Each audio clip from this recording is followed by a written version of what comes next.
Billy sat across the table from the small, blonde girl, Rosalyn.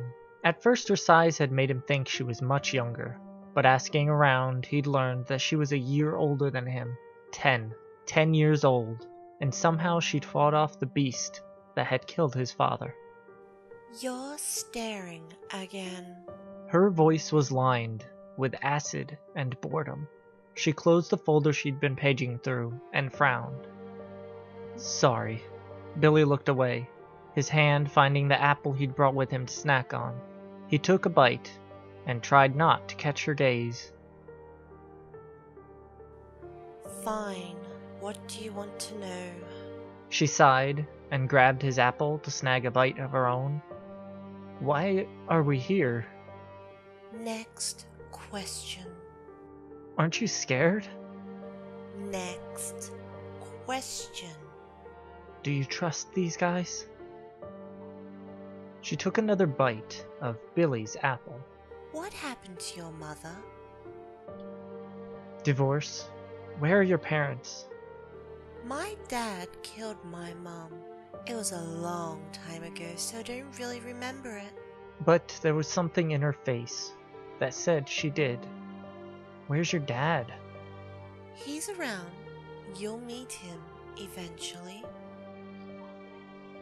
Okay. Billy paused. I don't know why I'm here. I don't feel special. You aren't. Rosalyn leaned back in her chair and tossed the apple core so that it bounced off his forehead. You are so over your head that the best thing for you would be to step out into the cold and keep walking until you collapse. Same with that agent lady.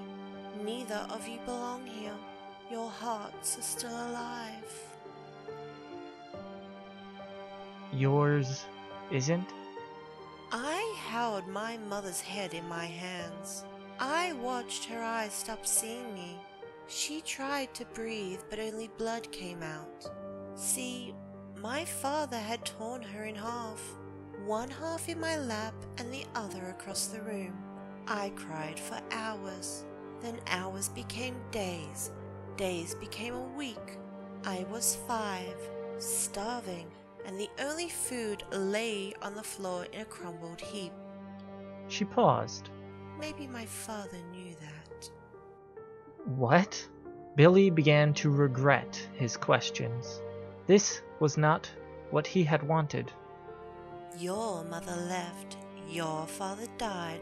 My mother became lunch, and my father is a monster. You are just a sad boy who accidentally read the wrong book. That's why you're here.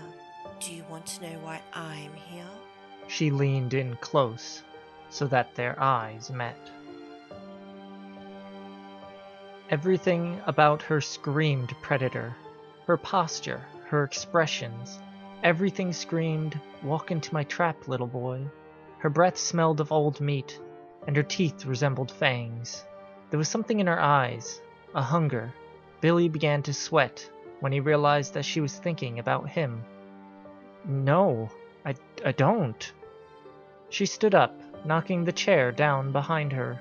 The food here is gross. She stopped at the door and looked back. Billy no longer saw the small girl in a frilly dress. Now he saw a monster, something twisted, something that had tossed away their humanity and became something new. Pray they don't lower their guard in this prison. You'll be my first stop if they do.